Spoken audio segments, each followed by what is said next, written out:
leneen mënoon na am parce que defut dara Ismaïla Madior leneen mënoon na am c'est dans la nature du dossier il bénéficie des mêmes circonstances que Lat Diop nit moo ko accusé da nga ma ger est-ce que vous comprenez dem nañu dem ba kooku ñu jàpp ko ci beneen dossier bi nga xam ni bokkul ak loolu waaw bokkul ak loolu mu dem ba ci biir loolu ñu taxaw gis ni moom taxaw na en tant que kilifa ni waaw waa ji kat jox na ma xaalis yónnee na ma xaalis mais jox naa ko ki ko indi woon mu dellool ko ko te loolu mu effectif ñu confirmer loolu kële su fekkee ne am na dossier bu ko yóbbu ci kaso ci loolu mais est-ce que il n'avait pas vendu la peau de non la peau de Ismaïla Madior pour échapper à son destin bi nga xam ni de manière régulière la justice est tombée sur lui dafa am ay yi nga xam ne day xeeñ ci loolu ba sincèrement moi je veux bien répondre ci axe boobu mais il faut que ñu dundal débat bi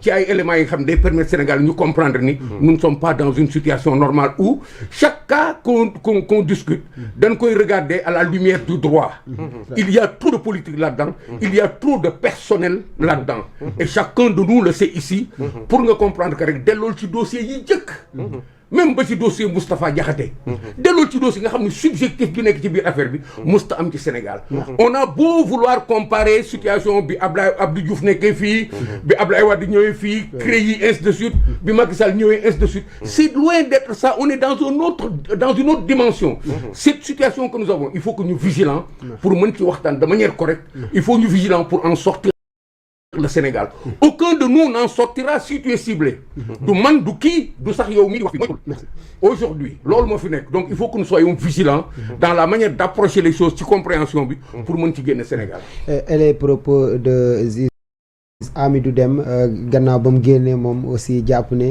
justice bi maanaam fi mu ne li ñu tudd wàllum instrumentalisation la est-ce que loolu aussi observation bi nga si am mooy partager les mêmes idées. Non mais moi par rapport à l'instrumentalisation de la justice dafa am analyse bu sèche bu fi nekk.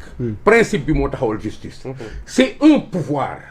du ma répéter propos Dème Amidou fekk na moom bi muy ñëw fekk na ñu épuisé boobu débat nekkaat ci encore xanaa dafa ñëw yokk si je le salue au passage li mu wax nit ñi wax nañ que depuis très longtemps wax nañ que mais dañuy xool rek ni justice bi c'est une justice ci principe la taxaw ñu reconnaître ni ci biir justice bi la justice a mené des combats pour son indépendance ay nit feeñeen ci seen bopp ñu am un pouvoir qui est arrivé ici à la limite attirer sympathie les acteurs de la justice tellement ils en ont promis ni nu naxee askan bi noonu la ñu naxee acteurs de justice parce que dañ leen wax ni leen suñu ñëwee fii sàllaaw ñun sax xamuñu loolu xamuñu justice bi nga xam ni président daf ciy wax dafay nekk président du conseil supérieur de la magistrature xamuñu justice xamuñu ils ont dépeint leur projet ci kanam yi gën a rafet ci justice mais ils ne sont pas venus au rendez-vous loolu rek le simple fait d'avoir trahi cette promesse-là montre la volonté de plier la justice à la volonté du pouvoir exécutif ou d'un autre pouvoir le simple fait l'autre aspect des choses tu as une justice qui fonctionne mais dafa am ci biir justice ay magistrats ma ñëw génn fële wax ci magistrats yi nit ñi nag léegi am na ñi nga xam ni malgré que situation bi difficile na bi ñu fi ñëwee ba léegi on se rend compte de ce que xolu justice bi mu ngi fii il y a des magistrats qui ne plieront jamais li nga xam ni moo tax ñu naan nous avons une justice qui est un pouvoir loolu mu ngi ci nit ñi ñu koy doxalee te kenn du leen laal nga xool que ci conseil constitutionnel ba ci suuf même bu fekkee jël noonu ay décisions yu controversées tu rencontres ça palpite mais il y a un problème le problème c'est la volonté de neutraliser la justice ba tey nga gis ci kaw Mansour l'observation qui passe mooy les avocats de Mansour ont passé des heures et des heures à présenter un dossier il n'aura pas fallu 10 minutes pour le juge bi ñu taxawaloon pour prendre une décision loolu dafay tey xel donc si Amidou dit une telle chose nan ci bàyyi xel débat boobu mu ngi fi woon nan ci bàyyi xel loolu moo paralysé actuellement la justice ñii nekk ci kaso bi ils l'ont subi Samuel Sarr l'a subi Lat Diop l'a subi Abdou Nguer l'a subi Tahirou Sarr l'a subi moi je l'ai subi quelqu'un d'autre l'a subi et qu'est-ce que vous voulez qu'on se mette là à discuter pas il y a une réalité forte qu'il nous faut éliminer absolument de ki war a jëlee merci beaucoup am na solo dañuy avancer par rapport ak wàllum bëgg ci yokk rek daal li nga wax ni ci Amidou Dème en 30 secondes. En fait Amidou Deme li mu wax dafa ni. Oui.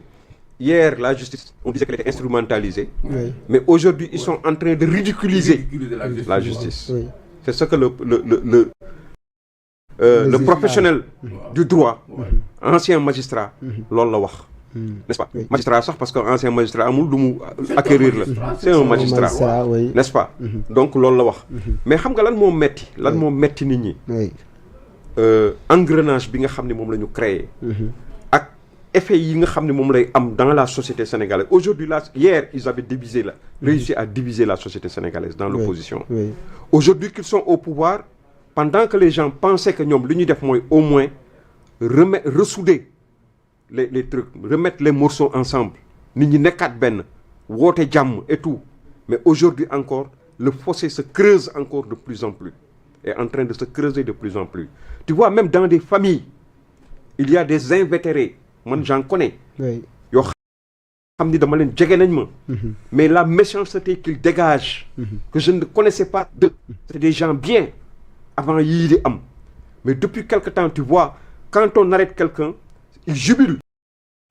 Parce que dañu jàpp nit naan au suivant. N'est-ce pas? Xam nga ñoom en fait c'est pour satisfaire cette clientèle idiote qui est là en train d'attendre qu'on prenne des gens, qu'on les mette dans des situations d'exception, dans la privation de liberté et tout, pour qu'ils puissent jubiler, pour assouvir leur phobie. Oui. Hein? C'est inhibition yi ñu amoon, c'est méchanceté yi ñu amoon yëpp ci loolu lañ koy faje. N'est-ce pas? Xam nga loolu fa mu jëmale Sénégal te gis nga lu ñu tracé ni li ma naqadi rek te ma ragal ko mooy l'avenir de ce pays. Parce que am na yoo xam ne xoola day law di dem. Oui. Parce que tu poses am na acte yoo xam ne da nga koy poser tout le monde ñëpp yamuñu. Am na ñoo xam ne ils sont prêts à oublier. Mais il y a des gens qui n'oublieront jamais. Et loolu de plus en plus muy dem ça met le Sénégal dans un comment dirais-je une dynamique boo xam ni vraiment pas souhaitable de vengeance et de machin. Chaque régime bu ñëw nga gis yu mel noonu day continuer di am. Vraiment c'est dommage c'est mal pour moi. Voilà. En tout cas mi ngi noonu am na solo bu baax a baax si jàngat yu am solo yooyu ñu daal di des ak yow. ba tey waaye changer thème bi la yoon mu soxal dialogue national du 28 mai gis nañ li nga xamante ne nii moom moo am.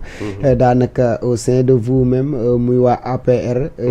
daanaka am na ay responsables yoo xamante ne nii xëy na buñ sukkandikoo si ay yéenekaay nee nañ ñoom dinañ dem si dialogue bi mu nekk daanaka ñàkk déggoo boo xamante ne nii am na seen biir. noonu la noonu la. Yann responsable. Abdoulaye Diouf Sarr.